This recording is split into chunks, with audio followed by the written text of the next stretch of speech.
Poppy Playtime Chapter 5 is not a bad game by any means, but it still doesn't top Chapter 3, but it still remains the best in my opinion. I do think they overcorrected a bit from the last chapter, and there's way less encounters and more puzzles. Broken Thing starts off where Chapter 4 left off, with Huggy Wuggy hot on your trail, and he doesn't look happy. It's a tense chase right off the bat with no room to get your bearings. Just run and survive. That's the theme of the game, survive by any means. I love the atmosphere in the labs where the majority of this chapter takes place. You always feel like something is watching you, hunting you.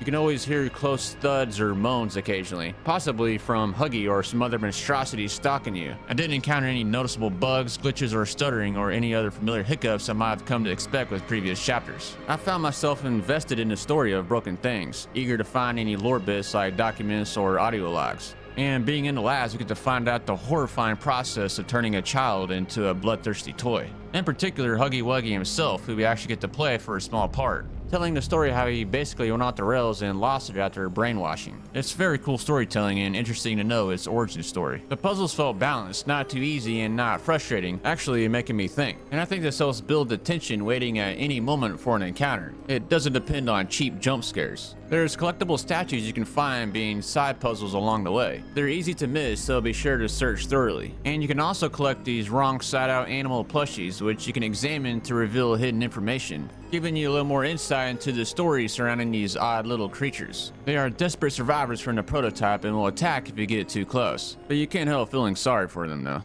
The first gadget you'll find is a flashlight or globy that also appears to be sentient. It's also a black light that will reveal clues for puzzles and sometimes guiding the way forward, which is helpful if you get stuck.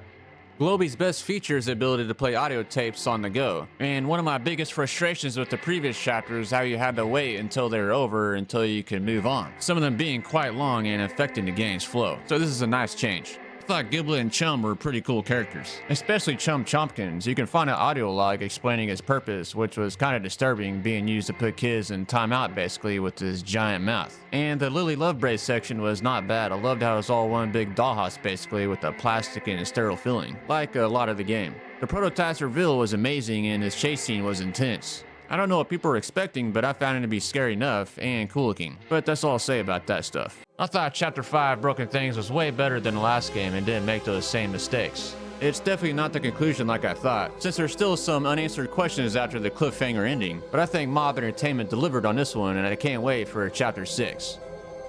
Thanks for watching the review. Please drop a like and maybe subscribe if you don't want to miss the latest horror gaming news and reviews. Hope to see you guys on the next one.